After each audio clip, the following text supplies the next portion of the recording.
Assalamu alaikum wa rahmatullahi wa barakatuhu. Barkanmu da sake saduwa a daidai wannan lokaci. Insha Allah bidiyon mu na yau zai yi bayani ne akan waɗansu kwal guda biyu masu matukar amfani sosai. Duba da yadda mutane suna da bukata irin waɗannan sirruka na kwal wanda zaka daddana lambobi kawai ya kai ka cikin wani abu, kuma in ce saka maka wani abu cikin wayarka wanda zai amfane ka. To insha Allah duba da irin haka, kwal ɗin da muke da shi shine wanda misali kana da kuɗi cikin wayarka za ka yi blokin wani kuɗi da yake cikin wayarka ba zai taɓa yin kira ba, ko kuma in ce ko da mutum ya amshi wayarka yana so ya kira da ita, to ka riga da ka yi blokin kuɗin ka kawai ba za su yi kira ba, ko da ya gwada sai dai a nuna mishi cewa ba ka da kuɗi cikin waya. Na farko abin da za ka yi idan kana so ka hau da wannan abin shine za ka danna kamar yadda kuke gani misali kuma haka shine za ka danna virtual da ka saka tarantiyan sai ka saka virtual, kana saka wannan sai ka saka guda hudu misali sai ka danna sa gas, kana son gas misali sai ka tura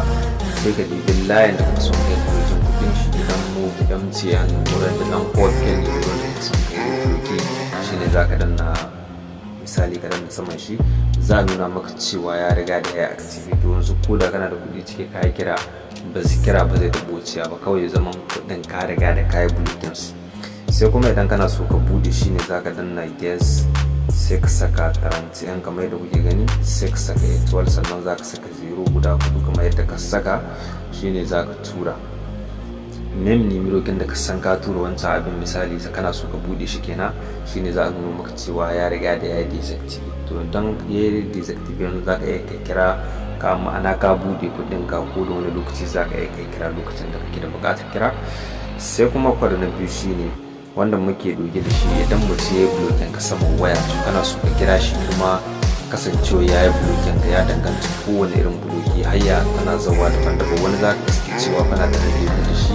zai blokin ka, wani zai blokin ka ko da wace hanya. Takaice dai idan mutum ya yi blokin ka shine yadda za ka bude blokin ko kuma yanzu yadda za ka kira shi ba tare da ka bude blokin din shi ko kuma ba tare da ka kira shi cewa ya bude ka ba, shine za ka danna gas sai ka saka tarantiyan sannan ka saka gas kamar yadda kuke gani sai ka ɗauki nimirokin shi ka saka. For example a ce wanga nimiro shi na riga ya bloke na kamar yadda kuke gani sai in danna shi haka kawai zan tura kira yadda kuke gani hakan ga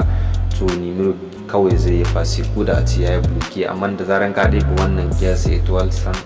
da ka ɗebe gas tarantiyan gas to kiran ba zai taɓa shiga ba saboda an riga da a yi blokin ka. Amma ko da dan ka saka wannan gas tarantiyan gas ka tura ko da ma mu ce ya blokin ka kira zai wuce, kuma bayan ka gama magana da shi ka hidda wannan bangare to ka za ka iya ka kira kuma ka shi bloki yana nan zaman shi, ma'ana ba zai sauka ba, amma za ka iya ka kira ta wuce hayya ta wannan hayya za ka iya ka kira ka yi magana da shi. Muna roƙon ku idan wannan shi ne farkon zuwan ku cikin wannan channel mai albarka, muna roƙon ku da na alamar subscribe kuma ku danna muna